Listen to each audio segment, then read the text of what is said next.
صلی علی محمد صلی علی شفیعنا صلی علی محمد صلی علی أشهد أن لا إله إلا الله وحده لا شريك له وأشهد أن محمدا عبده ورسوله أما بعد فأعوذ بالله من الشيطان الرجيم بسم الله الرحمن الرحيم الحمد لله رب العالمين الرحمن الرحيم مالك يوم الدين إياك نعبد وإياك نستعين اهدنا الصراط المستقيم صراط الذين أنعمت عليهم غير المغضوب عليهم ولا الضالين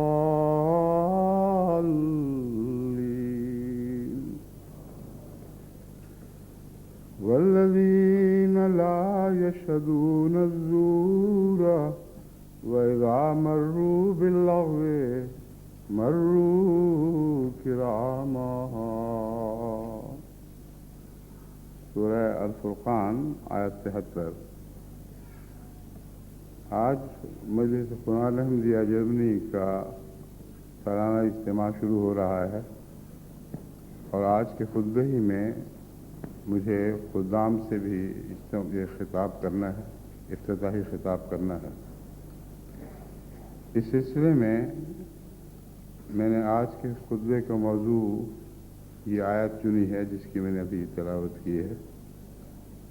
اس میں اللہ تعالیٰ اپنے ان بندوں کی صفات بیان فرماتے ہوئے جو رحمان خدا کے بندے ہیں فرماتا ہے والذین لا یشهدون الزور واذا مروا باللغو مروا کراما.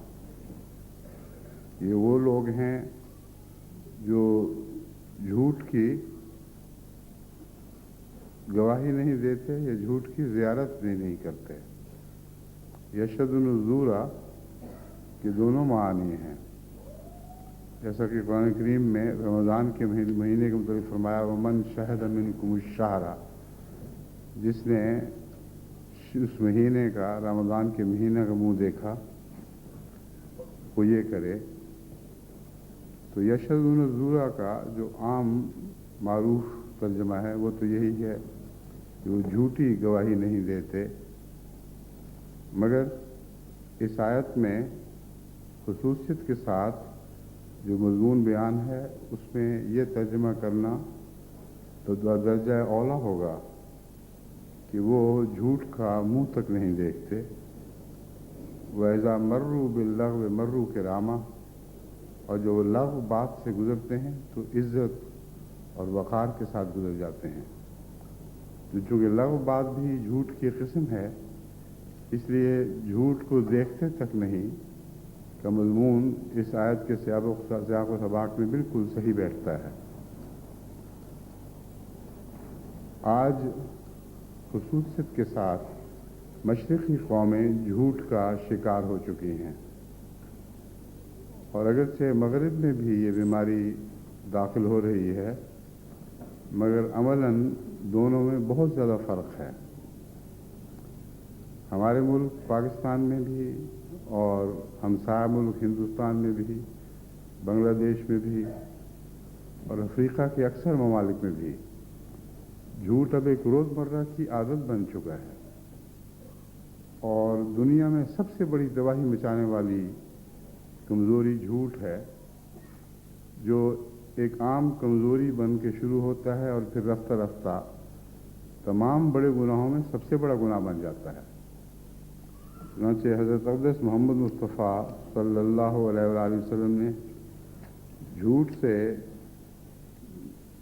باز رکھنے کے لیے جو نصائح فرمائیں، ان میں ایک یہ بھی ہے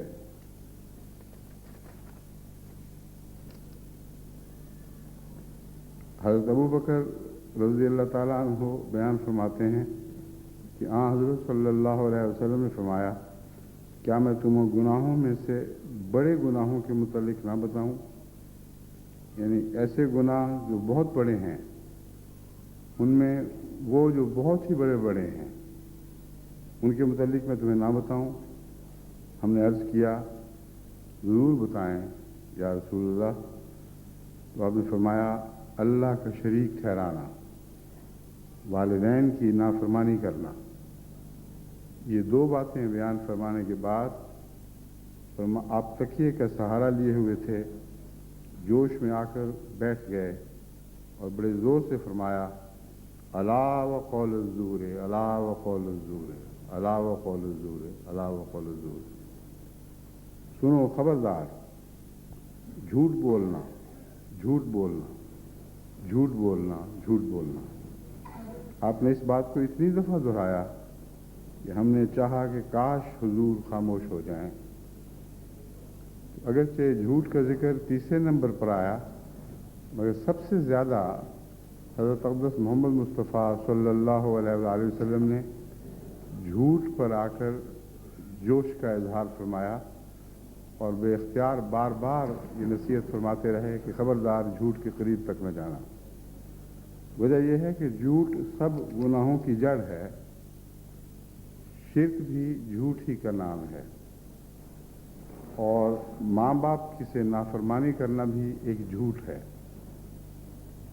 در حقیقت جھوٹ کا جتنا بھی آپ تجزیہ کریں، آپ اسی حد تک یہ معلوم کریں گے کہ ہر بدی کی جڑ جھوٹ میں شامل، جھوٹ کی سرزمین میں ہے، جھوٹ کے زمین سے ہی تمام بدیاں پھوٹتی ہیں۔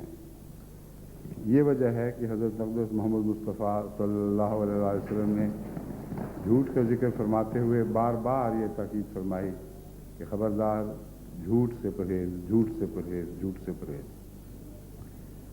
جھوٹ سے متعلق جیسا کہ میں نے بیان کیا ہے، یہ ہر بیماری کی جڑ ہے، اور شرک بھی جھوٹ ہی سے پیدا ہوتا ہے، اور جھوٹ ہی در حقیقت سب سے بڑا شرک ہے۔ کیونکہ آپ اپنی روزمرہ کی زندگیوں کا گہری نظر سے مشاہدہ کر کے دیکھیں تو آپ کو معلوم ہوگا کہ ہر جھوٹ جو بولا جاتا ہے وہ کسی جھوٹے معبود کی خاطر بولا جاتا ہے، اور فی ذات ہی انسان کو جھوٹ بولنے کی ضرورت نہیں ہے۔ ہمیشہ سچ بولنا فطرت کے مطابق ہے، اور ایک انسان سچی بات کرنا ہی پسند کرتا ہے، مگر اس کے باوجود جتنا روزمرہ کی زندگی میں جھوٹ داخل ہو، اتنے ہی جھوٹے خدا انسان کی زندگی میں داخل ہو چکے ہوتے ہیں۔ اور جھوٹ ہمیشہ ایک معبود، ایک فرضی معبود کی عبادت کی خاطر بولا جاتا ہے۔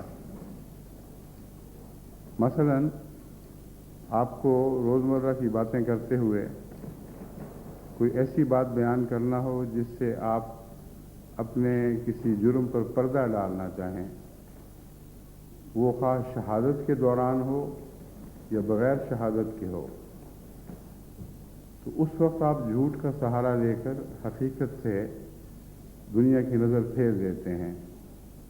یعنی جب اپنی نظر حقیقت سے پھیرتے ہیں تو دنیا کو بھی دھوکہ دیتے ہیں اور ایک مقصد حاصل کرتے ہیں، اور اللہ کی عبادت، اس سے تمام خوبیاں، تمام نیکیاں، تمام اچھی باتیں حاصل کرنے کی خاطر کی جاتی ہے۔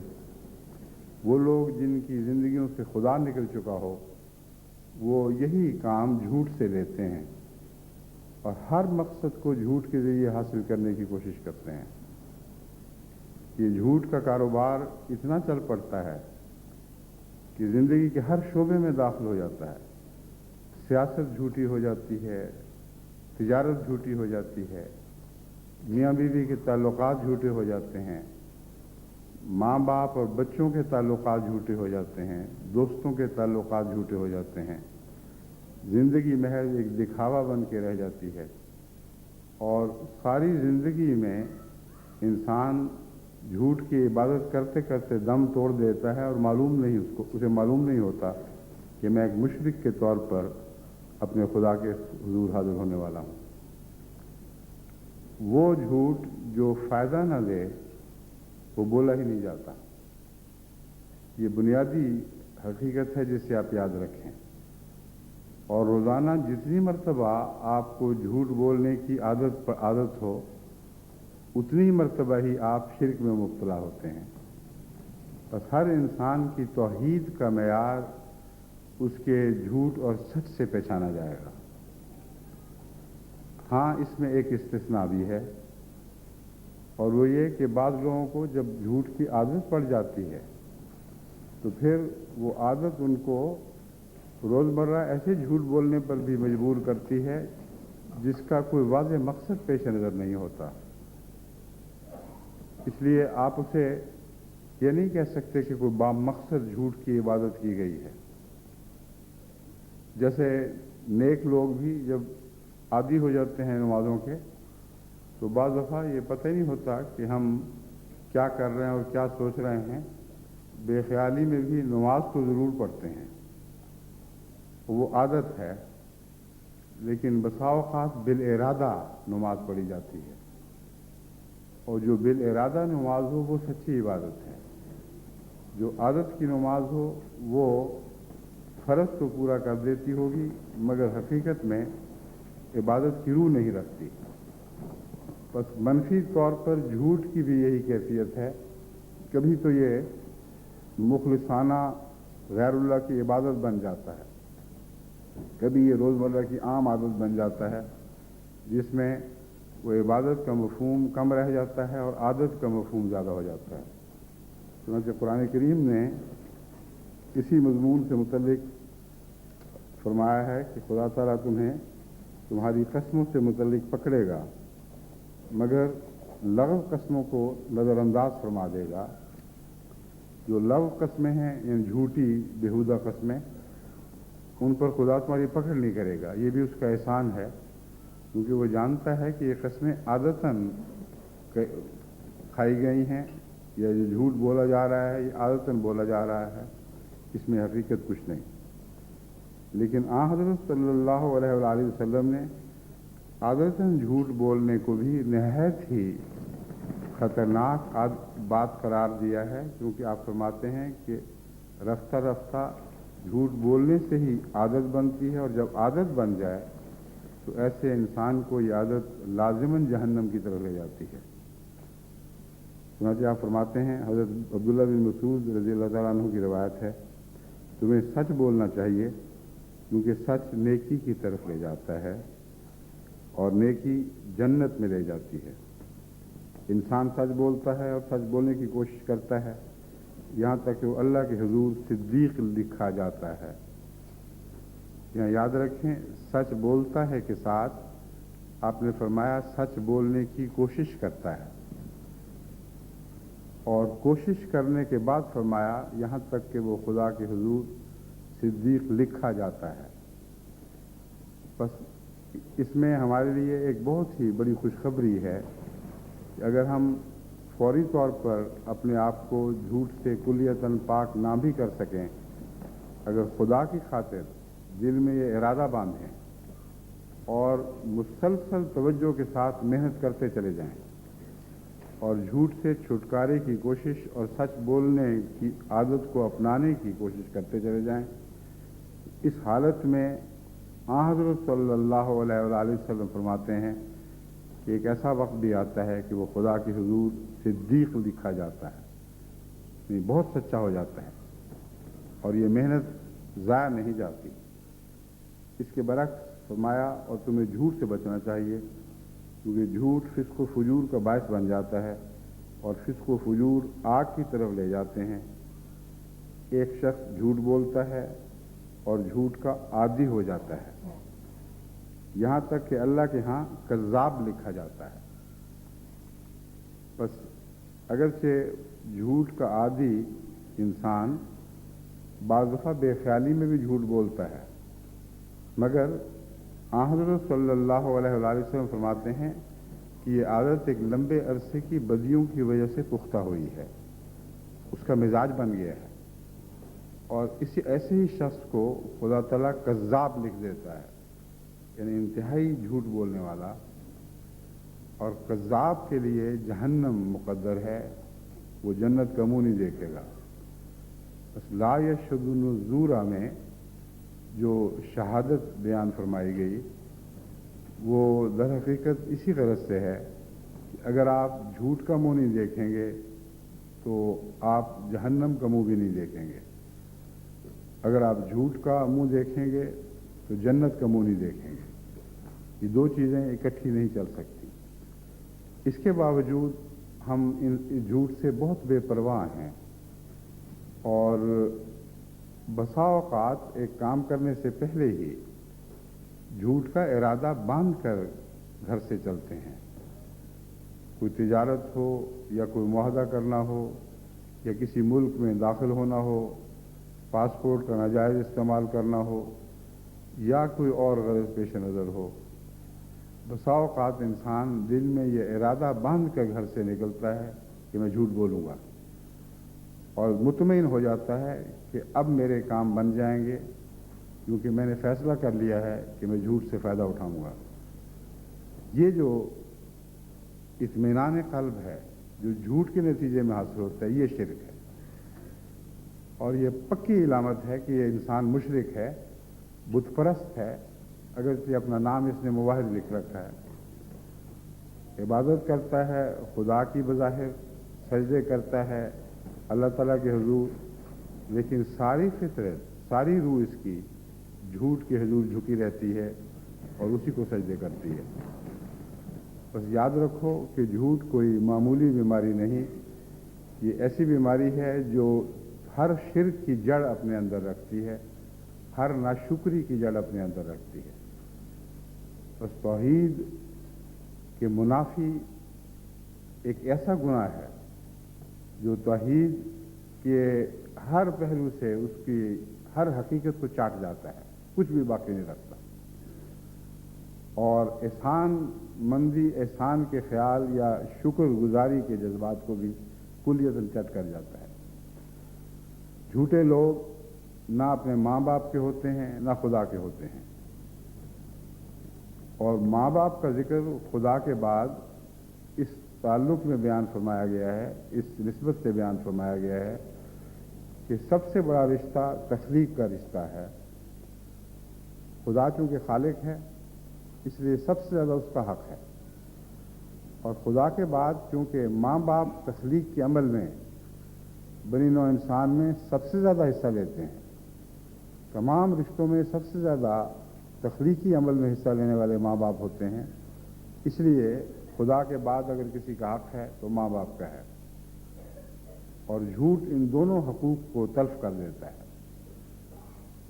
دوستیوں کے حقوق کو بھی تلف کر دیتا ہے کیونکہ وہ نسبتاً ادنا ہیں، میاں بیوی کے حقوق کو بھی تلف کر دیتا ہے کیونکہ وہ نسبتاً ادنا ہیں، قومی حقوق کو بھی تلف کر دیتا ہے کیونکہ وہ نسبتاً ادنا ہیں، اور حکومت کی اطاعت، فرمانبرداری اور انصاف کے ساتھ اس سے معاملہ کرنے کو بھی تلف کر دیتا ہے، کیونکہ یہ بھی لوگوں کے نزدیک ایک بہت ہی معمولی بات ہے۔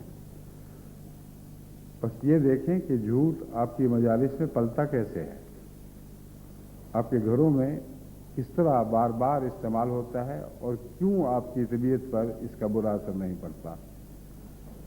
جب تک یہ احساس بیدار نہیں کریں گے آپ جھوٹ کی بیماری سے شفایاب نہیں ہو سکتے۔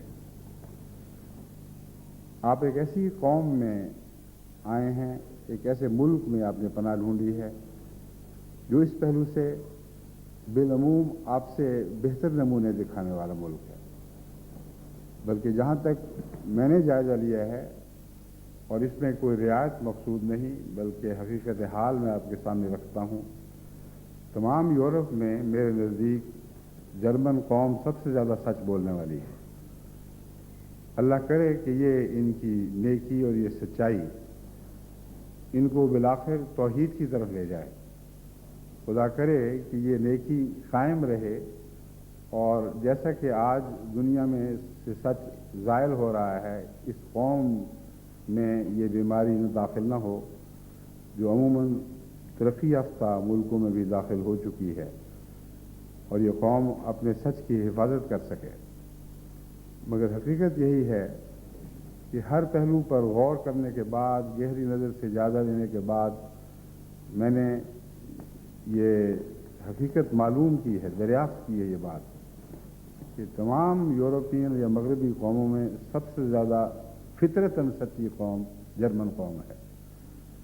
اور یہی وجہ ہے کہ بعض دفعہ لوگ ان کو اکھڑ سمجھتے ہیں، بعض دفعہ لوگ سمجھتے ہیں کہ یہ سخت مزاج ہیں، حالانکہ ان کے اندر سچائی کی وجہ سے ایک ڈسپلن پیدا ہو گیا ہے، اور اسی بنا پر بعض معاملات میں یہ سختی سے عمل کرتے ہیں.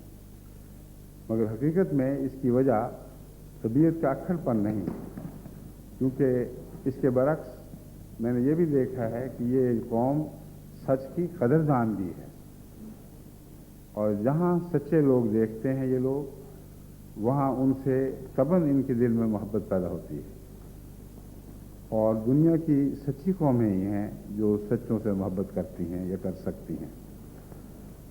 بس آپ کے لیے یہ ایک بہت بڑی نعمت ہے کہ آپ ایک ایسے ملک میں آئے ہیں جہاں کم سے کم آپ کے سچ پر کوئی ابتلا نہیں آیا، اور آپ سچ بولنا چاہیں تو ان کے مزاج کے موافق رہیں گے، ان کے مزاج کے برعکس بات نہیں کریں گے. اس کے باوجود اگر آپ اپنی پرانی گندی عادتوں کو ساتھ لے کر یہاں داخل ہوں اور ان سے جھوٹ کا معاملہ کریں تو بہت ہی بڑا گناہ ہے، بہت ہی بڑی ناشکری بھی ہے. بس جیسا کہ خدا تعالیٰ نے ناشکری کے مضمون کو باندھا ہے، یعنی جھوٹ کے مضمون کے ساتھ، یاد رکھیں یہاں بھی آپ کا یہی معاملہ ہے. آپ اگر جھوٹ بولیں گے اس ملک میں رہ کر تو اس قوم کی مہمان نوازی، اس کے اعلیٰ اخلاق کی بھی ناقدری اور ناشکری کرنے والے ہوں گے. وہ فوائد جو یہ آپ کو ویسے دیتے ہیں، اگر آپ جھوٹ کے ذریعے حاصل کرنے کی کوشش کریں گے تو محض یہی نہیں کہ آپ ان کے ناشکر گزار ہوں گے، آپ خدا کے بھی ناشکر گزار ہوں گے، اور آپ کا کوئی نیک اثر اس قوم پر پھر قائم نہیں ہو سکتا، نہ آپ کا، نہ آپ کے دین کا، نہ آپ کی قوم کا. بس آپ جھوٹ کے ایمبیسڈر بن کر، جھوٹ کے سفیر بن کر اگر غیر قوموں میں یا دوسری قوموں میں زندگی بسر کرتے ہیں تو حقیقت میں یہ شیطان کے سفیر بن کر یہ زندگی بسر کرتے ہیں. اللہ کے سفیر تو سچ کے علمبردار ہوتے ہیں، سچ کے نقیب بنا کرتے ہیں، اور آپ کو خدا تعالیٰ اگر سچائی کا موقع عطا فرمائے تو بہت تیزی کے ساتھ آپ اس قوم کے دلوں کو فتح کر سکتے ہیں. بس اگر آپ نے اپنی میزبان قوم کے دلوں کو فتح کرنا ہے تو اس کی چابی بھی سچائی میں ہے. سچ بولیں، سچا کردار بنائیں، سچ کو اپنا اوڑھنا بچھونا بنا لیں، آپ کے چہروں سے سچائی ظاہر ہو، آپ کے اطوار سچے ہوں، آپ کی طرز گفتگو سچی ہو، اور جھوٹ کا تصور تک آپ کے قریب نہ آئے. یہ وہ مضمون ہے جس کے متعلق پھر کہا جا سکتا ہے کہ لا یشهدون الزور، احمدی وہ لوگ ہیں جو جھوٹ کا منہ تک نہیں دیکھتے. اگر آپ یہ کریں تو آپ زندہ رہیں گے، آپ کی بقا کی قطعی ضمانت دی جا سکتی ہے، کیونکہ جو سچا ہو خدا واحد و یگانہ اس کی حفاظت فرماتا ہے، اور خدا اس کی پشت پناہی فرماتا ہے، ہر خطرے سے اس کو بچاتا ہے، کیونکہ اس نے جھوٹ کا سہارا موجود ہونے کے باوجود جھوٹ کا سہارا نہیں لیا. بس یہ بندہ رحمان خدا کا بندہ بن جاتا ہے اور وہ اس کی حفاظت کرنا خود اپنے ذمہ لے لیتا ہے. یہ وہ حقیقت ہے جس میں کوئی ادنا بھی شک نہیں ہے. یہ وہ حقیقت ہے جس سے اکثر دنیا منہ پھیرے بیٹھی ہے. بس آپ نے ایک بہت ہی بڑی ذمہ داری اس قوم میں ادا کرنی ہے اور وہ اسلام اور احمدیت کے نقیب بننا ہے، یعنی خدا واحد و یگانہ کے نقیب بننا ہے اور سچائی کے نقیب بننا ہے۔ اور یہ ایک ایسی ہم آہنگی ہے جس کے نتیجے میں آپ دونوں کے درمیان گفت و شنید میں کچھ فاصلے دکھائی نہیں دیں گے۔ سچے سچوں سے ملتے ہیں تو ان کے اندر ایک فطری اور طبعی لگاؤ ہوتا ہے جو ان کو ایک دوسرے کے قریب کر دیتا ہے۔ اور میں نے دیکھا ہے کہ اکثر داعی اللہ وہی کامیاب ہیں جن کے اندر سچائی پائی جاتی ہے، کیونکہ وہ سچی بات کرتے ہیں خواہ تھوڑی کریں، سچی بات کرتے ہیں خواہ زیادہ دلائل نہ بھی جانتے ہوں، ان کی بات میں وزن پیدا ہو جاتا ہے، اور وزن سچائی کا نام ہے، چالاکیوں کا نام نہیں۔ ایک چھوٹی سی بات بھی جو سچی ہو بعض دفعہ غیر معمولی وزن اختیار کر لیتی ہے، اس کے مقابل پر 1000 دلائل بھی کام نہیں کرتے اور بے حقیقت ہو جاتے ہیں۔ یہاں جو خاص کامیاب داعی اللہ ہیں ان میں سے بعض ایسے ہیں جن کو جرمن زبان بھی بہت تھوڑی آتی ہے۔ ایسے ہی ایک داعی اللہ سے ملاقات کے دوران میں نے پوچھا کہ بتائیں آپ کیا کرتے ہیں؟ تو انہوں نے بڑی سادگی سے کہا کہ 2 ہی باتیں ہیں جو میں جانتا ہوں، ایک یہ کہ مجھے کوئی علم نہیں، زبان بھی نہیں آتی، اور اس کا ایک ہی توڑ ہے کہ میں لوگوں کو مہمان دعوت دے کر اپنے گھر مہمان بلا دیتا ہوں، اور جس حد تک بھی جو کچھ مجھے کہنا آتا ہے سادہ لفظوں میں ان کو کہتا ہوں، اور اس مہمان نوازی کے نتیجے میں وہ چند منٹ جو میرے پاس بیٹھتے ہیں میں محسوس کرتا ہوں کہ وہ میرے بہت تیزی سے قریب آ رہے ہیں، اور وہ مجلس ختم نہیں ہوتی مگر ہم ایک دوسرے سے بہت قریب آ چکے ہوتے ہیں۔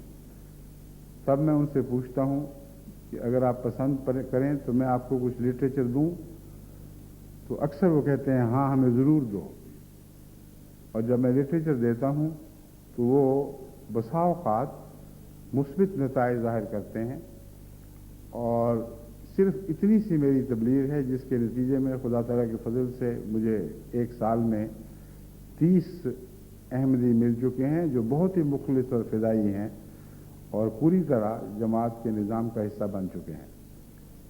دوسری بات انہوں نے مجھے یہ بتائی کہ دوسرا راز یہ ہے کہ میری بیوی بڑی مہمان نواز ہے۔ وہ کہتے ہیں اگر یہ بیوی مہمان نواز نہ ہوتی تو مجھے ضرورت ہی نہ ہوتی کہ اس طرح میں وقت بے وقت گھروں میں مہمان لے آتا۔ کوئی پہلے سے طے شدہ پروگرام تو ہوتا نہیں، راستہ چلتے کسی سے باتیں شروع ہوئیں، تھوڑی سی ہم آہنگی دیکھی اور اس سے پوچھا کہ کیوں جی آپ پسند فرمائیں گے کہ تھوڑا سا پاکستانی کھانا چکھ لیں؟ تو اکثر تعجب کی وجہ سے یا انوکھی بات سمجھ کر وہ کہتے ہیں ہاں ٹھیک ہے۔ کہتے ہیں میں اس یقین کے ساتھ گھر میں آتا ہوں کہ کوئی بھی وقت ہو، کسی قسم کی بھی کوئی مشکل ہو، میری بیوی ضرور میرا ساتھ دے گی اور ہمیشہ ساتھ دیتی، ہنستے ہوئے مسکراتے ہوئے وہ اس طرح ان کو ویلکم کرتی ہے کہ اپنے مہمانوں کو جو ذاتی مہمان ہوں ان کو بھی شاید اس طرح شوق سے کوئی ویلکم نہ کر سکے، کیونکہ اس کی زبان پر سبحان اللہ ہوتا ہے، کہتے ہیں اللہ کے مہمان آئے ہیں۔ اور اس وجہ سے خدا تعالیٰ کے فضل کے ساتھ غیر معمولی جوش اور ولولے کے ساتھ وہ مہمان نوازیاں کرتی ہے، اور کبھی بھی حرف شکایت زبان پر نہیں آیا۔ اس نے کہا یہ 2 باتیں ہیں جن کی وجہ سے خدا تعالیٰ نے مجھ پر یہ فضل فرمایا، اور میرے جاہل اور لا علم ہونے کے باوجود مجھے میری دعوت اللہ کو پھل لگائے اور ہمیشہ لگاتا ہے۔ وہ اس شخص کی طرز گفتگو سے میں نے اندازہ لگایا، اور بالکل واضح تھا یہ کہ اصل میں اس کی سچائی کا اثر ہے۔ بات کرنے کا طریقہ بالکل سادہ مگر بالکل سچا، اور وہ ایسی بات تھی جو میرے دل پر اثر کر رہی تھی۔ کیسے ممکن تھا کہ یہ بات دوسرے دلوں پر اثر انداز نہ ہو؟ بس یاد رکھیں اگر آپ نے داعی اللہ کامیاب بننا ہے تب بھی آپ کو سچ کی طرف آنا پڑے گا، اور سچائی کی راہ میں بہت روکیں حائل ہیں. جو قوم بچپن سے اپنے گھروں میں جھوٹ بولتی پل کے جوان ہوئی ہو، جس کو جھوٹ بولنے کی عادت، جس کے ہاں اعزاز سمجھی جاتی ہو، جتنا بڑا جھوٹا اور لپاٹی ہو اتنا ہی مجلسوں کا وہ ہیرو بنتا ہو، ایسے بیمار سے اس بیماری سے نجات پانا ایسا ہی ہے جیسے کسی گہرے کینسر کے مریض کا کینسر کی بیماری سے شفا پا جانا ہے. اور جھوٹ واقعتاً ایک کینسر بن جایا کرتا ہے، رگو ریشے میں داخل ہو جاتا ہے. ایک طرف سے اکھیڑیں تو دوسری طرف کسی اور جگہ اپنی جڑیں گاڑ دیتا ہے. بس یاد رکھیں، جھوٹ کی نگرانی، بڑی نگرانی اور بیدار مغزی کے ساتھ جھوٹ کو اپنے معاشرے سے پاک کرنا آپ پر لازم ہے. اور اگر آپ یہ مہم شروع کریں گے تب آپ کو معلوم ہوگا کہ کتنا مشکل کام ہے. کہنے میں آسان مگر کرنے میں بے انتہا مشکل. کیونکہ آپ صبح اٹھ کر جب پروگرام شروع کرتے ہیں اپنا، تو ہر قدم پر آپ کے سامنے سچ اور جھوٹ کی دو راہیں کھلتی چلی جاتی ہیں. اور ہر قدم پر بسا اوقات آپ سچ کی عبادت کی بجائے جھوٹ کی عبادت پر اپنے آپ کو آمادہ پاتے ہیں. اور جب عادت بن جائے تو پتہ بھی نہیں چلتا کہ آپ کیا کر رہے ہیں. بعض دفعہ جھوٹ بولنے والے سے آپ کہیں کہ تم جھوٹ بولتے ہو تو اللہ کی قسمیں کھا کے کہے گا کہ میں جھوٹ نہیں بولتا. اور اتنا جوش ہوتا ہے اس کی قسموں کہ آدمی حیران رہ جاتا ہے. ایک ایسا شخص جس کو میں جانتا تھا کہ سخت جھوٹا ہے، اس نے عدالت میں نظام جماعت کے سامنے قضا میں جھوٹی گواہی دی، اور اس پر اس کو بڑا جوش آیا کہ میرے خلاف فیصلہ ہو گیا. اس نے مجھے خط لکھا کہ آپ تو مجھے جانتے ہیں کہ میں کتنا سچا ہوں، اس لیے میری اپیل ہے آپ کی عدالت میں کہ قضا نے جو مجھے جھوٹا قرار دیا اس کو صاف کریں. اور میں جانتا تھا کہ وہ جھوٹا ہے، لیکن اتنے یقین سے اس نے مجھے لکھا کہ میں حیران رہ گیا. اس کی عادت میں اتنا جھوٹ تھا کہ ہر بات میں جھوٹ تھا. اور یہی وہ جھوٹ ہے جب عادت بن جائے تو انسان کو چاروں طرف سے لپیٹ لیا کرتا ہے. اسی لیے حضرت صلی اللہ علیہ وآلہ وسلم نے فرمایا کہ پھر ایسا شخص خدا کے ہاں کذاب لکھا جاتا ہے. اپنے بچوں میں دیکھیں، اپنے عزیزوں میں دیکھیں، اپنی بیویوں میں دیکھیں، بیویاں اپنے خامدوں میں دیکھیں، روزمرہ کتنی بار آپ لوگ بے تکلفی سے جھوٹ بولتے ہیں. اور اگر یہ عادت اسی طرح جاری رہی تو آپ کے دین کا کچھ بھی باقی نہیں رہے گا، اور خدا کے ساتھ آپ کا تعلق قائم ہو ہی نہیں سکتا. یاد رکھیں، اللہ سے سچا تعلق صادق کا قائم ہوا کرتا ہے، کاذب کا نہیں ہوا کرتا. یہ الگ بات ہے کہ کوئی کاذب اپنا نام صادق رکھ لے، کوئی کاذبہ اپنا نام صادقہ رکھ لے، لیکن امر واقعہ یہ ہے کہ خدا کے علم میں سب کچھ ہے، اور خدا کا تعلق سچے سے ہوتا ہے، جھوٹے سے نہیں ہوتا. اگر دنیا کی زندگی میں بھی آپ کا یہی تجربہ ہے کہ سچوں سے آپ کا تعلق بڑھتا ہے، خواب جھوٹے بھی ہوں، تو خدا جو جھوٹا نہیں ہے، جو خدا جو سچ کا سرچشمہ ہے، وہ کیسے جھوٹوں سے تعلق قائم کرے گا؟ اللہ تعالیٰ سب گناہوں سے بڑھ کر ظلم اور جھوٹ سے نفرت کرتا ہے. اور ظلم اور جھوٹ یعنی شرک اور جھوٹ دراصل ایک ہی چیز کے دو نام ہیں. بس اپنے حالات پر غور کریں، جائزہ لیں. میں نے جو کہا کہ آپ اگر جھوٹے بھی ہوں تو سچے کو عزت کی نگاہ سے دیکھیں گے، یہ بالکل درست بات ہے. بسا اوقات ایسا بھی ہوا ہے کہ پاکستان کی عدالتوں میں جج خواہ کیسا بھی تھا، اس کے سامنے جب ایک احمدی نے وقار کے ساتھ سچائی بیان کی تو اس سے متاثر ہوا، اور اس نے صاف لکھ دیا یہ سب جھوٹ بولنے والا نہیں ہے، میں اس کی قدر کرتا ہوں، اور اس کے حق میں فیصلہ کیا. تو انسان کی فطرت میں گہری بات، گہرا تعلق دراصل سچائی سے ہے، کیونکہ انسان سچائی کی طرف سے آیا ہے. اللہ کی تخلیق ہے اور اللہ کی صفات کی چھاپ اس کی ہر تخلیق پر ہوتی ہے. بس آپ نے اگر جھوٹ کا سفر اختیار کیا ہے، جھوٹ کو اپنی زندگی کی عادت بنایا ہے، تو فطرت کے خلاف قدم اٹھایا ہے. ایک بچہ عام حالات میں کبھی جھوٹ نہیں بولے گا. جب بھی جھوٹ شروع کرے گا کسی سزا کے ڈر سے شروع کرے گا. جب بھی جھوٹ شروع کرے گا کسی لالچ سے متاثر ہو کر کرے گا. مگر عام طور پر جس گھر میں جھوٹ نہ بولا جائے وہاں بچے لالچ کے باوجود بھی جھوٹ نہیں بولتے اور خوف کے باوجود بھی جھوٹ نہیں بولتے. اور سچے گھروں کا یہ طرز امتیاز ہوتا ہے کہ ان کے بچے بالکل صاف اور سچی بات کرنے والے ہوتے ہیں. بس اس منزل سے اپنی سچائی کی حفاظت شروع کریں.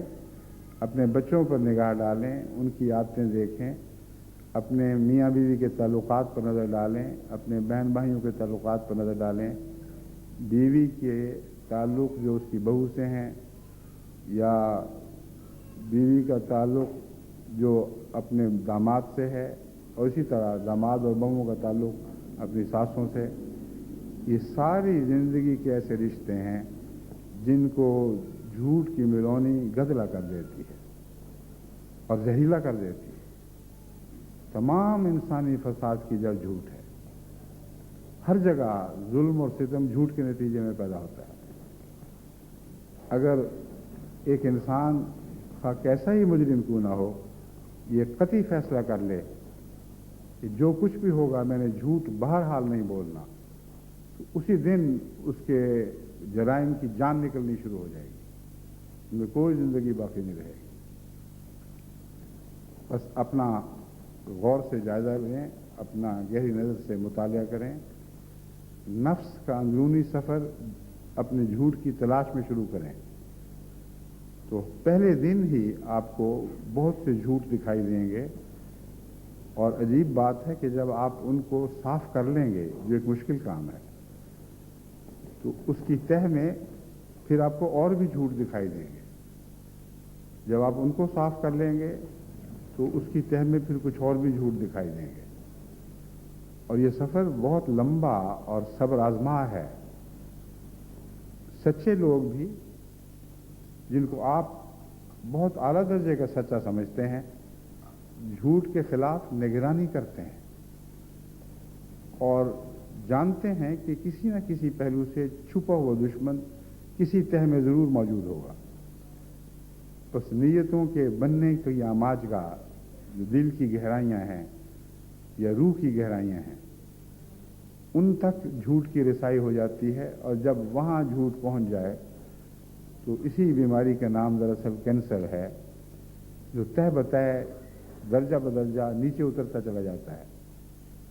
بس اپنے سب پہلوؤں سب گوشوں کو صاف کریں اور اس کے لیے آپ کو بیدار مغزی کے ساتھ ہوشیاری کے ساتھ بہت باریک نظر سے جائزہ لینا ہوگا.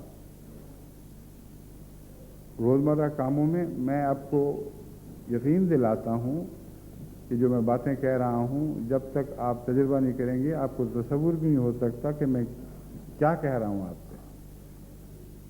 خدا ملیم جی کے کاموں میں آپ مصروف ہیں، وہاں بھی کئی بار جھوٹ بول جاتے ہیں.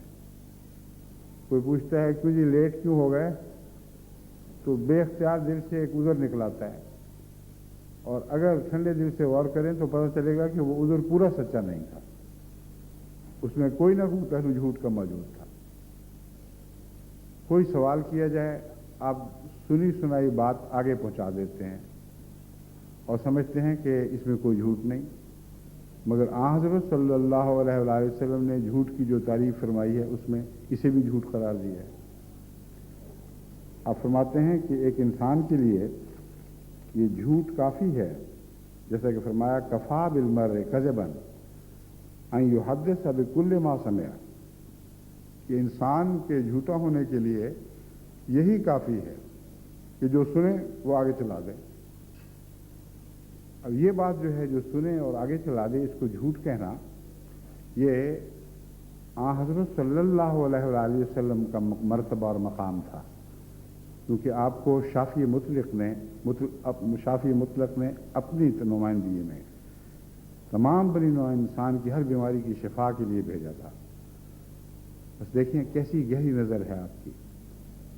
جو کوئی بات سنتا ہے اسے آگے چلا دیتا ہے، فرمایا یہ جھوٹ ہے، اور یہ جھوٹ اس کی بربادی کے لیے کافی ہے. جب تک کسی بات کے متعلق آپ کو یقین نہ ہو، آپ تحقیق نہ کر لیں، اسے آگے چلانا گناہ ہے. اور بعض دفعہ یہ جھوٹ بہت بڑی بڑی معاشرتی خرابیوں پر منتج ہو جاتا ہے. ایک بہن نے اپنی بہن کے متعلق کوئی بات سنی، اگر اس کے دل میں اس کی محبت نہیں ہوگی تو وہ اس بات کو کچا جانتے ہوئے بھی آگے بیان کرے گی. ایک بھائی جب اپنے بھائی کے خلاف کوئی بات سنتا ہے، اگر اس سے اس کا کوئی تعلق نہ ہو بلکہ معمولی سی پرخاش ہو اور نفرت ہو، تو وہ بہت جلد اس کے خلاف بات کو آگے لوگوں میں پھیلائے گا. اور اکثر معاشرتی خرابیاں اسی سے پیدا ہوتی ہیں. لیکن جہاں اپنے دوست کے متعلق، اپنے عزیز کے متعلق کوئی انسان بات سنتا ہے تو اسے آگے نہیں چلاتا اور آگے نہیں پھیلاتا، بلکہ اس پر مٹھی کس کر بیٹھ رہتا ہے کہ آگے بات نکلے نہیں. اور یہ بھی ایک جھوٹ ہے. امر واقعہ یہ ہے کہ دونوں باتیں سچی بھی ہو سکتی ہیں اور جھوٹی بھی ہو سکتی ہیں، مگر اگر آپ نے اپنی نفرت کی وجہ سے کسی کے خلاف بات کو اچھال دیا تو یہ بھی ایک جھوٹ ہے. اور اگر محبت کی وجہ سے اس بات کی تحقیق ہی نہ کی اور اس سے آنکھیں بند کر کے بیٹھ رہے تو یہ بھی ایک جھوٹ ہے. بس حضرت صلی اللہ علیہ وآلہ وسلم نے جو فطرت پر کی گہری فطرت پر بہت گہری اور باریک نظر رکھتے تھے، ہر پہلو سے ہمارے گناہوں کو کھنگال کر ہمارے سامنے لا کھڑا کیا ہے اور ہر خطرے سے ہمیں متنبع فرما دیا ہے. اب یہ عادت اگر آپ اپنے معاشرے سے دور کر دیں تو منافقوں کو منافقت پھیلانے کا کوئی موقع ہی باقی نہیں رہے گا. جتنی قومیں منافقتوں سے ہلاک ہوا کرتی ہیں، ان کی ہلاکت کا راز اس بات میں ہے کہ جو بات سنی آگے چلا دی، اور اس سے رفتہ رفتہ قوموں کے کردار تباہ ہو جاتے ہیں، ان کی ہمتوں کی کمریں ٹوٹ جاتی ہیں. وہ سمجھتے ہیں کہ ہمارے معاشرے میں تو ایسا ہی ہوتا ہے. فحشا بھی اسی لیے جھوٹ کی ایک بدترین قسم ہے. جب آپ بری بات کسی جگہ سنتے ہیں اور سنتے ہی اسے آگے بڑھا دیتے ہیں تو اس سے صرف یہی نہیں کہ آپ جھوٹ کے مرتکب ہوتے ہیں، بلکہ وہ معاشرہ جس میں ایسی باتیں عام ہونے لگیں وہاں وہ بدیاں پھر جڑیں پکڑنے لگتی ہیں. اور انسان فطرتاً یہ سوچتا ہے کہ اگر یہ باتیں چل رہی ہیں، فلاں بھی ایسا کر رہا ہے یا فلاں بھی ایسی کر رہی ہے، تو ہم بھی کر لیں تو کیا فرق پڑتا ہے. اور جھوٹ کی جرت بدکرداری کی جرت میں تبدیل ہو جاتی ہے. ایک گناہ دوسرے گناہ پہ منتج ہو جاتا ہے. بس آپ اگر اپنے معاشرے کی خرابیوں پر نظر رکھیں تو بلا مبالغہ آپ یقین کے ساتھ اس نتیجے پہ پہنچیں گے کہ اکثر بیماریاں، اکثر گناہ جھوٹ کی سرزمین پر پرورش پاتے ہیں اور جھوٹ کے پانی ہی سے سیراب ہوتے ہیں. بس جھوٹ کا قلع کما کریں، اپنی زندگیوں کو سچا بنائیں، اور اگر آپ اپنی زندگیوں کو سچا بنا لیں تو اس دنیا میں جنت حاصل کر لیں گے. جو سچ میں تسکین دینے کی طاقت ہے وہ دنیا کی کسی اور چیز میں نہیں. سچائی طمانیت بخشتی ہے، سچائی سادگی پیدا کرتی ہے، سچائی قناعت پیدا کرتی ہے. اگر سچائی نہ ہو تو دکھاوے کی زندگی آپ کو طرح طرح کے قرضوں میں مبتلا کر دیتی ہے، طرح طرح کی مصنوعی ایسے طریق اختیار کرنے پر مجبور کرتی ہے جس کی آپ کو استطاعت نہیں ہے، اور آپ سمجھتے ہیں کہ یہ جھوٹ نہیں ہے، حالانکہ یہ جھوٹ ہے. سچ صرف یہ ہے کہ خدا نے جو آپ کو دیا ہے وہی آپ کا ہو، اور جو آپ کے پاس نہیں ہے دنیا دیکھ لے کہ آپ کے پاس نہیں ہے. کیونکہ آپ دنیا کی نظر سے ڈرتے ہیں اور دنیا کو اپنا خدا بنا لیتے ہیں، اس لیے دینے والا آپ کو کچھ اور دیتا ہے اور جس کو آپ نے دکھانا ہے اس کا اور تقاضا ہے، تو آپ پھر قرض لے کر بھی اپنی زندگی کا معیار مصنوعی طور پر بڑھا لیتے ہیں، مانگ کر بھی اپنی عزت پر داغ ڈال لیتے ہیں۔ قرض لے کر اس نیت سے لینا کہ واپس نہیں کروں گا، یہ بھی ایک بہت گندی قسم کا جھوٹ ہے۔ تو آپ کسی بھی بیماری کا تجزیہ کریں جو روزمرہ ہمارے معاشرے میں پائی جاتی ہے، تو پہلے اگر آپ کا دھیان اس طرف نہیں بھی گیا تھا، یہ جھوٹ تھا جس میں آپ زندگی بسر کر رہے تھے، تو اب میرے بتانے پر، نشاندہی پر جب آپ دوبارہ غور کریں گے تو آپ اس کو جھوٹ ہی پائیں گے۔ ایک سادہ آدمی جو جھوٹا نہ ہو وہ قانع ضرور ہوا کرتا ہے۔ ایک آدمی کے گھر میں کچھ بھی نہیں، اگر کوئی مہمان آتا ہے تو یہ بالکل جھوٹا خیال ہے کہ اگر آپ اس کی کچھ خاطر نہ کر سکیں تو آپ اس کی نظروں میں ذلیل ہو جائیں گے۔ اگر ایک سچا آدمی اپنی غربت کی وجہ سے کسی مہمان کی عزت نہیں کر سکتا تو میں آپ کو یقین دلاتا ہوں کہ وہ مہمان اس کی عزت دل میں لے کر واپس جایا کرتا ہے۔ کبھی بھی ایسا نہیں ہوا کہ وہ اسے ذلیل سمجھے، یہ انسانی فطرت کے خلاف ہے۔ اس کی سادگی، اس کی سچائی، ایک چادر ہے تو وہی بچھا دی کہ آؤ یہیں بیٹھ جائیں، ٹھنڈا پانی نلکے سے نکال کے پلا دیا۔ یہ ان باتوں میں بہت زیادہ طاقت ہے اس کے مقابل پر کہ آپ کسی کے گھر دوڑے جائیں اور وہاں سے لسی یا چائے مانگ کر لائیں اور مانگے ہوئے برتنوں میں اپنے مہمان کی خدمت کر رہے ہوں، افراتفری گھر میں آئی ہو۔ آپ کو وہم ہے کہ مہمان پہچانتا نہیں ہے، وہ خوب جانتا ہے، خوب پہچانتا ہے۔ سادگی ہے جو دراصل جھوٹ سچائی سے پیدا ہوتی ہے، اور سچائی سادگی کو طاقت بخشتی ہے، سادگی سچائی کو طاقت بخشتی ہے۔ جو کچھ ہے، جو کچھ خدا نے آپ کو دیا وہی کچھ بنے رہیں، اس سے زیادہ بننے کی کوشش نہ کریں۔ ایسے موقعوں پر کتنی مصیبتیں حل ہو جاتی ہیں، کتنے جھنجٹوں سے آپ کو چھٹکارا مل جاتا ہے۔ کئی لوگ لکھتے ہیں کہ ہماری اتنی بچیاں ہیں، اتنے بچے ہیں، ان کی شادیاں کرنی ہیں، کچھ بھی نہیں ہے، دعا کریں۔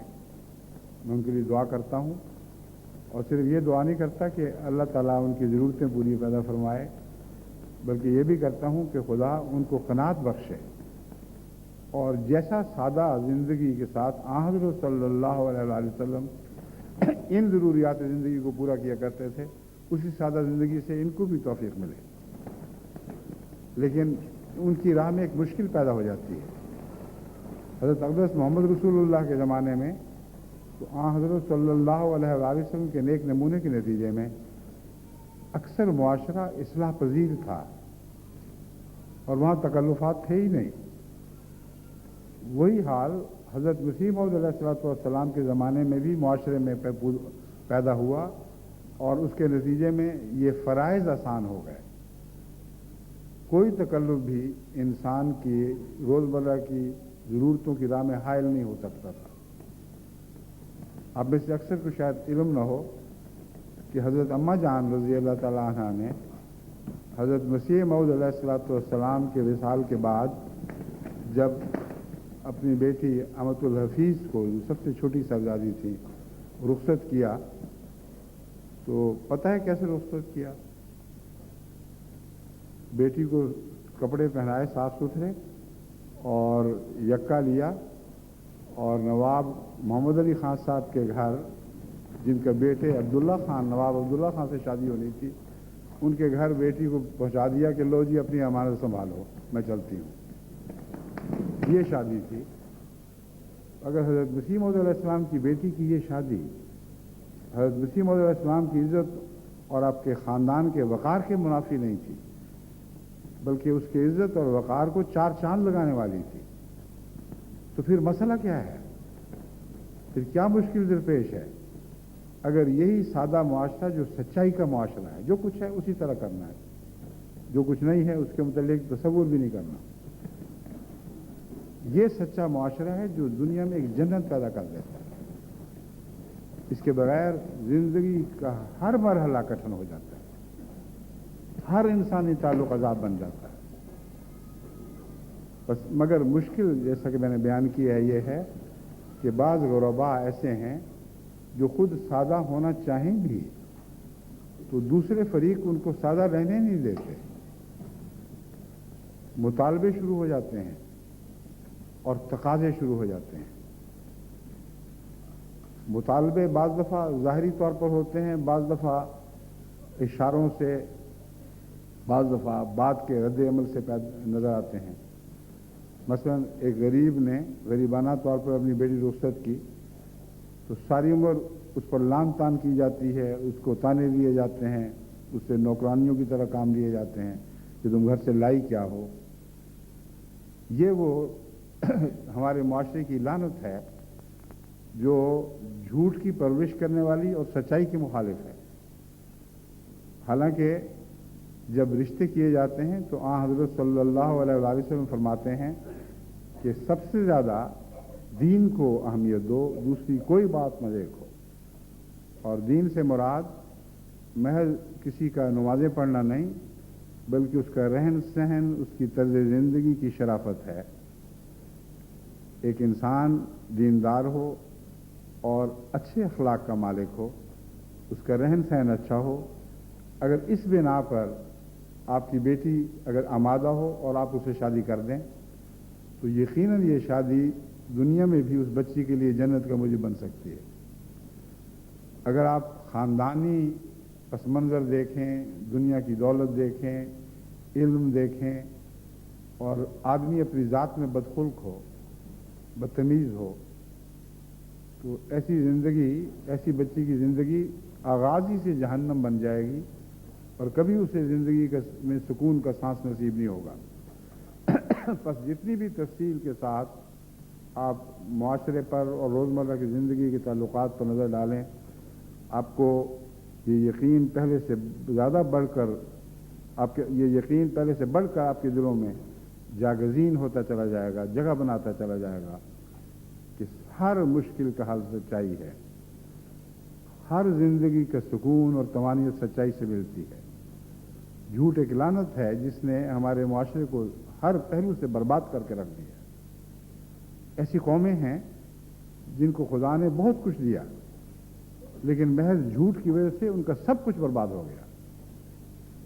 آج ہی اس وقت یوگینڈا میں مثلا خدام الانبیاء کا اجتماع ہو رہا ہے اور انہوں نے بھی مجھ سے یہ درخواست کی ہے کہ میں اپنے خطاب میں ان سے بھی کچھ کہوں، اور یہ جو میں نے مثال دی ہے اس میں سب سے پہلے یوگنڈا میرے ذہن میں آیا تھا۔ بہت ہی خوش نصیب ملک ہے جہاں تک اللہ کی عطا کا تعلق ہے۔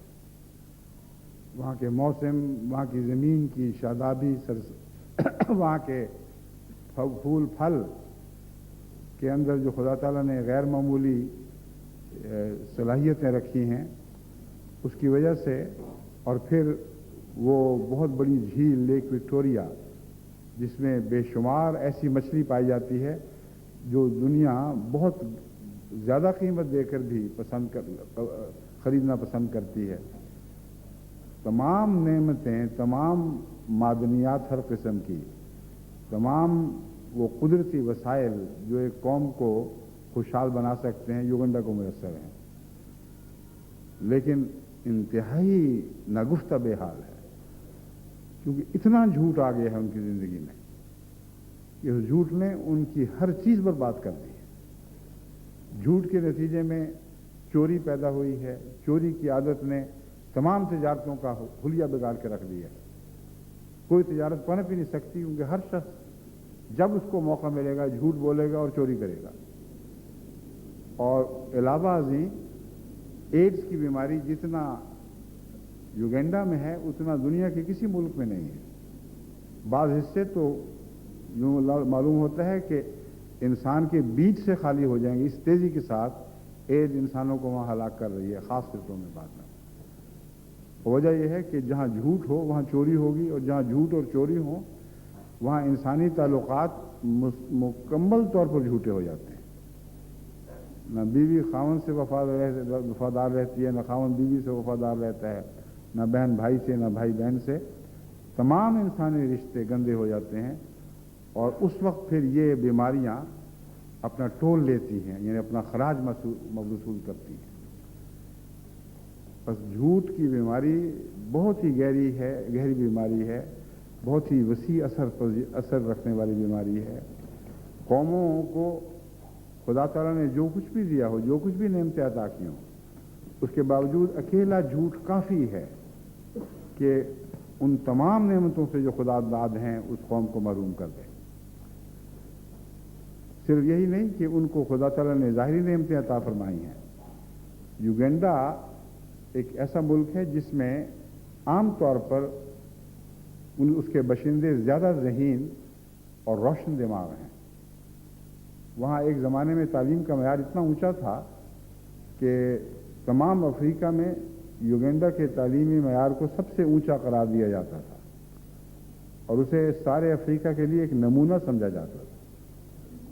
اس کے باوجود آج ان کا حال یہ ہے کہ وہی حسن عقل ایک عقل کی بدزیبی بن چکا ہے، کیونکہ اس عقل کی تیزی کو وہ اپنی بدیوں کے لیے استعمال کرنے لگے ہیں، جھوٹ کے لیے استعمال کرنے لگے ہیں۔ ایسی ہوشیاری سے جھوٹ کرتے ہیں کہ بسا اوقات جھوٹ کو ان کے جھوٹ کو پکڑنا مشکل ہو جاتا ہے۔ اور چوری جیسا کہ میں نے بیان کیا ایک عام روزمرہ کی زندگی کا حصہ ہے، لیکن یوگینڈا کی متعلق جب میں یہ کہہ رہا ہوں تو اس لیے نہیں کہ وہ ایک اور قوم ہے۔ حقیقت یہ ہے کہ یوگینڈا کی کوئی بھی ایسی بیماری نہیں جو اب پاکستان میں یوگینڈا سے کم ہو۔ وہاں بھی جھوٹ سے آغاز ہوا ہے اور ہر چیز جھوٹی ہو گئی۔ جھوٹ کی عبادت واقعتاً بعض اوقات انسان کو جھوٹے خداؤں کے سامنے جسمانی طور پر بھی سجدہ ریز ہونے پر مجبور کر دیا کرتی ہے، کیونکہ جھوٹ کے بعد پھر کسی چیز کا اعتماد نہیں رہتا۔ خدا سے تعلق ہے کوئی نہیں، انسانوں سے لینا ہے جو کچھ لینا ہے۔ اگر زندہ انسانوں سے نہیں ملتا تو مردہ انسانوں سے مانگیں گے۔ چنانچہ کسی کہنے والے نے یہ کہا کہ آج اسلام آباد مشرکوں کی آماج گاہ بن گیا ہے۔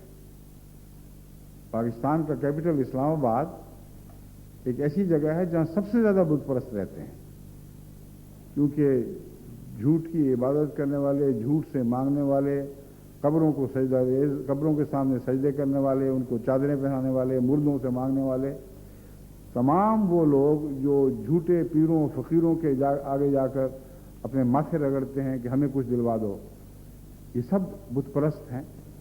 اور اس خوفناک سفر کا آغاز جھوٹ سے شروع ہوا ہے۔ بس جتنا بھی آپ جھوٹ کی برائی سوچ سکتے ہیں اس سے زیادہ جھوٹ میں موجود ہے۔ یہ غلط ہے کہ آپ جھوٹ کی برائی کو سوچیں اور اس میں نہ ہو۔ میں یقین دلاتا ہوں کہ آپ کا تصور پیچھے رہ جائے گا اور جھوٹ کی بہت سی برائیاں ہیں جو آپ کے تصور کے حد سے آگے جا چکی ہوں گی۔ یہی وجہ ہے کہ اس جھوٹ کی تلاش اپنی ذات میں مشکل ہے۔ اپنی ذات کے حوالے سے جب آپ جھوٹ کو پہچاننے کی کوشش کرتے ہیں تو آج جس حد تک آپ جھوٹ کو پہچانتے ہیں کل اس سے زیادہ پہچاننے کی استطاعت پیدا ہوگی، اور پھر رفتہ رفتہ آپ کے دل میں ایک قسم کی گھبراہٹ پیدا ہونی شروع ہو جائے گی۔ اگر آپ یہ سفر اختیار کریں گے تو آپ پھر یہ سوچنے لگیں گے کہ ہمارا کوئی عمل ایسا ہے بھی کہ خدا کے حضور پیش کر سکیں یا نہ کر سکیں۔ ہر نیکی سے کے پیچھے بھی ایک جھوٹ تھا، ایک دکھاوا تھا، ایک دنیا داری تھی، ایک ذاتی ایک طلب تھی، ایک ضرورت تھی جس کے ساتھ نیکی کو ملا دیا گیا۔ آواز اچھی ہے تو تلاوت اس غرض سے کی جا رہی ہے کہ داد ملے، کوئی پڑھنا اچھا آتا ہے تو اس غرض سے پڑھا جا رہا ہے کہ اس کی داد ملے۔ ہر چیز میں انسان سے داد طلب کی جاتی ہے، یہ بھی ایک جھوٹ ہے، کیونکہ ایک ہی ہے جو داد دیتا ہے تو سچی داد دیتا ہے، وہ اللہ ہے، اور ایک ہی ہے جس کی داد کی قیمت ہے، اس کے سوا سب جھوٹ ہے۔ تو اتنا بڑا گھیرا ڈال رکھا ہے جھوٹ نے ہماری زندگی اور معاشرے کا کہ اس سے بچنا اور بچ نکلنا کوئی معمولی بات نہیں ہے۔ بس میں آپ کو بار بار یہی نصیحت کرتا ہوں، یہ نہ سمجھیں کہ میں ایک بات کو دہرا رہا ہوں حالانکہ آپ سمجھ چکے ہیں۔ مجھے ڈر یہ ہے کہ جتنی دفعہ بھی دہراؤں ابھی بھی آپ میں سے بہت سے ایسے ہیں جن کو سمجھ نہیں آئی، اور جن کو کم سمجھ آئی ہے وہ زیادہ جھوٹے ہیں، کیونکہ ان کو اپنے جھوٹ کی پہچان ہی نہیں ہے۔ ان کو پتہ ہی نہیں کہ وہ روزمرہ کے معاشرے میں کس حد تک جھوٹ کا سہارا لیتے ہیں، اور ان کی عادات میں جھوٹ داخل ہے، ان کی نیتوں میں جھوٹ داخل ہے۔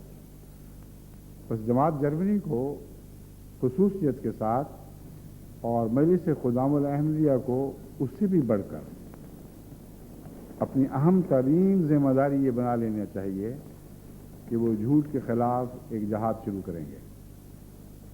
خدام الاحمدیہ اس لیے کہ اطفال خدام الاحمدیہ کے سپرد ہیں، اور اطفال کی منزل پر ہی دراصل جھوٹ کی بیخ کنی کی جا سکتی ہے۔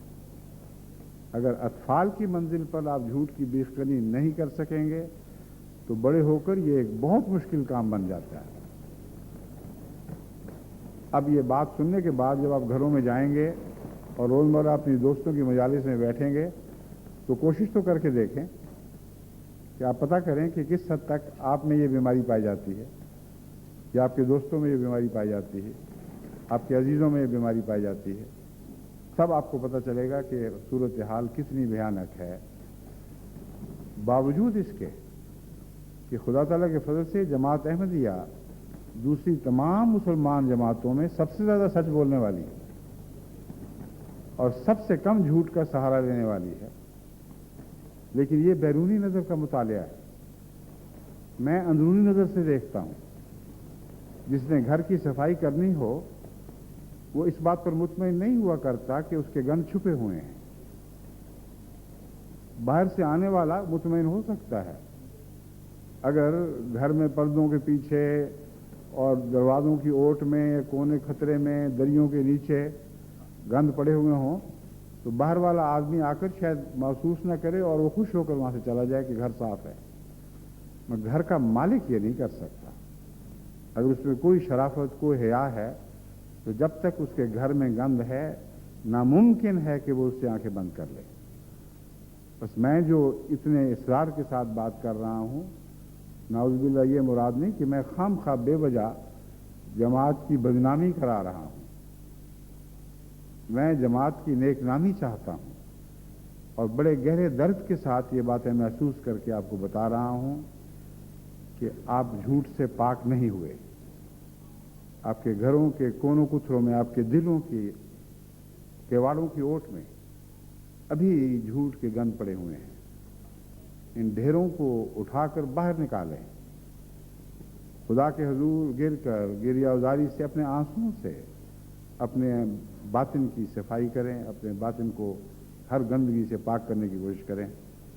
اللہ تعالیٰ نے بہت فضل فرمائے ہیں ہم پر، اور جماعت جرمنی بطور خاص ان فضلوں کا مظہر بنی ہوئی ہے۔ دو باتیں ایسی ہیں جماعت جرمنی کی جن کی وجہ سے خصوصیت سے اس جماعت کے لیے میرے دل میں محبت بھی ہے اور دعائیں بھی نکلتی ہیں۔ ایک یہ کہ جب بھی میں نے کوئی نیک کام کہا، اتنی سنجیدگی کے ساتھ، اتنی محنت اور کوشش کے ساتھ ساری جماعت جٹ جاتی ہے کہ نسبت کے تناسب کے لحاظ سے مجھے اور کہیں یہ تناسب دکھائی نہیں دیتا۔ بہت سے ممالک میں بہت اچھے اچھے کام ہو رہے ہیں، آپ کی طرح بہت سی اچھی ٹیمیں کام کر رہی ہیں، مگر جس نسبت سے جماعت جرمنی کے افراد ان نئے کاموں میں باقاعدہ منظم طور پر حصہ لیتے ہیں، اس تناسب کے متعلق میں عرض کر رہا ہوں کہ یہ تناسب آپ کو باقی سب جماعتوں سے زیادہ حاصل ہے۔ دوسرا یہ کہ دعوت اللہ کے معاملے میں جس ہمت اور صبر اور استقلال کے ساتھ اور حکمت کے ساتھ اور باقاعدہ مضبوط اور مربوط ٹیمیں بنانے کے ساتھ آپ لوگوں نے محنت کی ہے، ایسی محنت مجھے دنیا کی کسی اور جماعت میں دکھائی نہیں دیتی۔ ہاں، افریقہ میں ضرور یہ ہو رہا ہے اور آپ کے مقابل پر زیادہ پھل بھی لگ رہے ہیں، مگر ان افریقی جماعتوں میں احمدی بحیثیت احمدی افراد کے ہرگز اس نسبت سے خدمت دین میں ملوث نہیں ہے جس طرح آپ ہیں۔ وہاں نظام اور ہے، وہاں مربی چند ٹیمیں اپنے ساتھ بناتے ہیں اور چونکہ اس قوم میں ایک خاص قسم کی سعادت پائی جاتی ہے، اس لیے بعض دفعہ ایک وقت میں 10-20 ہزار آدمی بھی جب ان کے لیڈر، مقامی لیڈر بات مانتے ہیں تو بھی ساتھ مان جاتے ہیں۔ یہاں یہ صورتحال نہیں ہے، مگر جہاں تک افراد جماعت کی نسبت کا تعلق ہے، میں پورے یقین و رسوخ کے ساتھ یہ کہہ سکتا ہوں کہ تناسب کے لحاظ سے خدا تعالیٰ کے فضل سے جماعت جرمنی کو جو دعوت اللہ میں حصہ لینا نصیب ہوا ہے، دوسرے ممالک میں اگر ہے تو میرے علم میں نہیں ہے۔ بس یہ دو آپ کی خاص باتیں ہیں جن کی وجہ سے میں آپ کی عزت کرتا ہوں، آپ کے لیے میرے دل میں محبت کے جذبات ہیں، آپ کے لیے میں دعائیں کرتا ہوں، اور اسی جذبے کے ساتھ میں آپ کو سمجھا رہا ہوں کہ آپ کے اندر جو جھوٹ موجود ہے اس کو ختم کریں۔ اس لیے موجود ہے کہ آپ جن جگہوں سے آئے ہیں، جن دیہاتی علاقوں سے آئے ہیں، جس قسم کی سوسائٹی سے آپ اکھڑ کر یہاں پہنچے ہیں، وہاں ہمارے ملک میں جھوٹ خصوصیت کے ساتھ جاگزی ہو چکا تھا۔ اس معاشرے میں اب جھوٹ بولنا بالکل بھی کسی پہلو سے بھی معیوب نہیں سمجھا جاتا۔ اس لیے وہ عورتیں خصوصیت سے اور وہ بڑی عمر کے لوگ، نسبتاً بڑی عمر کے لوگ جن کی ساری زندگی اس معاشرے میں جھوٹ کو معمولی بات سمجھتے ہوئے گزری ہے، ان کے لیے اس بیماری کو اکھیڑ پھیننا بہت مشکل کام ہے، اور چونکہ ان کے لیے مشکل ہے اس لیے ان کی اولاد کے لیے بھی مشکل ہے۔ گھر میں جو کچھ بڑوں کو کرتے دیکھتے ہیں ویسے ہی بچے سیکھتے ہیں، اسی صورت پر وہ جوان ہوتے ہیں۔ بس یہ ایک جہاد، تیسرا جہاد ہے، جس طرح آپ نے میری ہر بات کو مانا اور پورے اخلاص اور محبت اور محنت کے ساتھ لبیک کہا، میری دعا ہے کہ اس پر بھی آپ اسی طرح لبیک کہیں، نئے عزم اور ارادے کے ساتھ اب واپس لوٹیں کہ آپ جھوٹ کے خلاف ایک عظیم جہاد شروع کریں گے اور اس کی بیخ کھنی کر دیں گے، اس کی جڑیں اکھاڑ دیں گے۔ اگر آپ ایسا کریں گے تو میں آپ کو یقین دلاتا ہوں کہ یہ کوشش ہے، مگر یہ کوشش کامیاب ہوگی، کیونکہ حضرت اقدس محمد مصطفیٰ صلی اللہ علیہ وآلہ وسلم جو سب سچوں سے بڑھ کر سچے تھے، آپ نے فرمایا ہے کہ جو شخص یہ کوشش کرتا ہے میں اسے خوشخبری دیتا ہوں کہ ایک دن ضرور آئے گا کہ وہ خدا کے حضور صدیق لکھا جائے گا۔ بس کیوں آپ بھی اس خوشخبری سے محروم رہیں؟ دیانتداری سے کوشش کریں، اخلاص کے ساتھ کوشش کریں، ارادے باندھ لیں اور دن رات اپنے شعور کو بیدار رکھیں، نگرانی کریں، تو میں آپ کو یقین دلاتا ہوں کہ وہ صدیقیت کے مقامات بھی آپ کو عطا ہوں گے اور آپ کے اندر ایک نئی طاقت پیدا ہو جائے گی، آپ کے اندر ایک نیا وقار پیدا ہو جائے گا۔ ابھی بھی یہ میں محسوس کر رہا ہوں کہ احمدیوں کے گرد و پیش جو جرمن اہل وطن ہیں اور وہ قریب سے احمدی کو دیکھتے ہیں، ابھی بھی وہ ان میں فرق محسوس کرتے ہیں اور نسبتاً ان سے باقی مشرقی مہاجرین کے مقابل پر زیادہ محبت کرتے ہیں۔ یہ روزمرہ میرے تجربے میں یہ بات آتی رہتی ہے، لیکن جیسا کہ میں نے آپ کو بیان کیا، اگر وہ آپ اسلامی نمونے کے خدا کے سفیر بن جائیں گے تو اس طرح آپ ان کے دلوں میں گھر کر جائیں گے کہ ان کے لیے ناممکن ہوگا کہ آپ کے محبت کے پیغام کو رد کر سکیں۔ بس اللہ کرے کہ ہمیں اس کی توفیق نصیب ہو۔ اب چونکہ دیر زیادہ ہو چکی ہے، میں خود دیر سے اس لیے پہنچا ہوں کہ ہماری مجبوری تھی، سارا رستہ ایسا رش ملا ہے کہ اس سے پہلے جو آنا جانا تھا اس میں میں نے کبھی نہیں دیکھا۔ چنانچہ پرائیویٹ سیکرٹری صاحب نے مجھے یقین دلایا کہ 45 منٹ کا رستہ ہے، اگر گھنٹہ پہلے بھی چل پڑیں تو آرام سے پہنچ جائیں گے، اور وہ 45 کی بجائے 1.5 گھنٹے کا سفر بن گیا۔ بس یہ اللہ کے ہاتھ میں ہوتا ہے، یہاں کسی عذر یا بہانے کی بات نہیں، واقعتاً ایسا ہی ہوا ہے۔ تو میں معذرت خواہ ہوں دیر سے شروع کرنے پر، لیکن اب مجھے یہاں اس خطاب کو ختم کرنا ہے، اس وجہ سے نہیں کہ میں وقت کی کمی کی وجہ سے افراتفری کرنا چاہتا ہوں۔ میں نے گھڑی دیکھی ہے تو وقت عین مناسب ہے۔ میں جو کہنا چاہتا تھا وہ میں نے کہہ دیا ہے، قرآن اور حدیث کے حوالے سے کہہ دیا، اپنے زندگی کے تجربے کے لحاظ سے کہہ دیا ہے۔ اللہ آپ کو سننے والے کان عطا کرے، اذن واعیہ عطا کرے جو کان سنتے ہیں اور پھر ان حکمت کی باتوں کو خزانہ بنا کر اپنے پاس جمع کر لیتے ہیں۔ آئیے اب اس کے بعد ہم افتتاحی دعا میں شریک ہو جائیں۔ اللہ آپ کو حامی و ناصر ہو۔ اس اجتماع کے دوران ایک دوسرے سے محبت اور اخلاص کے معاملات کریں۔ کسی قسم کی بدمزگی نہیں ہونی چاہیے، کسی قسم کی بد کلامی نہیں ہونی چاہیے۔ احتیاطیں کریں کہ کھیل کے میدانوں میں جہاں تک ممکن ہو احتیاط ہو اور کسی خادم کو چوٹ نہ آ جائے۔ اللہ کرے کہ نہایت پاکیزہ ماحول میں آپ ذکر الہی کرتے ہوئے اپنے دلوں کو ذکر الہی سے شاداب رکھتے ہوئے وقت گزاریں۔ اللہ آپ سب کا حامی و ناصر ہو۔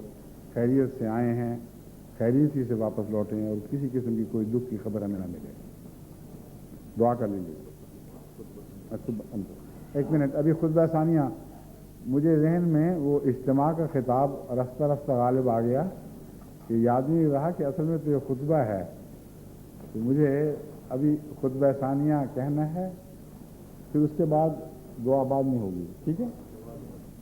ہاں آف کورس، سوری مگر دعا سے نماز سے پہلے دعا ضروری ہوگی، ورنہ تو دعا کا وقت نہیں ملے گا۔ پھر خطبے کے بعد کیوں مولوی صاحب کوئی حرج تو نہیں ہے، کیونکہ ہم نے دو تقریبیں اکٹھی کر لی ہیں، خطبہ اور اجتماع، اور اجتماع کے آغاز پر دعا کروائی جاتی ہے، تو کیا ہم اپنی نمازی میں اس دعا کو شامل کر لیں یا باقاعدہ ہاتھ اٹھا کر خطبے کے بعد دعا اور پھر نماز پڑھیں؟ کیا مشورہ ہے؟ نمازی میں ٹھیک ہے جی، خالی نمازی میں ہو جائے گی، پھر ایک سجدہ ضروری نہیں۔ ہاں، مشورہ اب یہی ہے کہ افتتاحی دعا جیسے کہ کی جاتی ہے اس کی ضرورت نہیں، نماز جمعہ کے اندر ہی ہمیں اپنے اجتماع اور اپنی ساری زندگیوں کی کامیابی کے لیے دعا کرنی چاہیے۔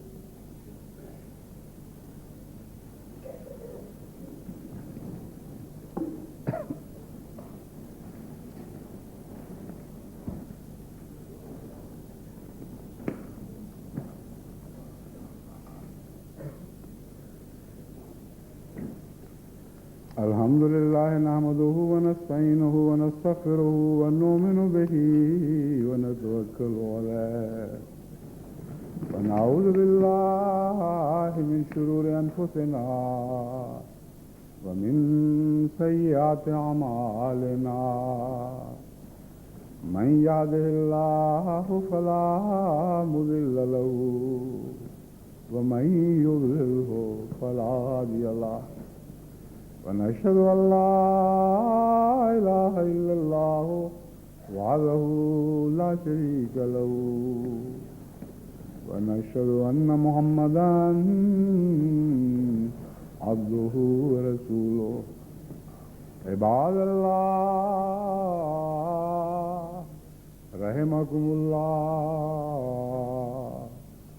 إن الله يأمر بالعدل والإحسان وإيتاء ذي القربى وينهى عن الفحشاء والمنكر والبغي يعظكم لعلكم تذكرون اذكروا الله يذكركم وادعوه يستجب لكم ولذكر الله أكبر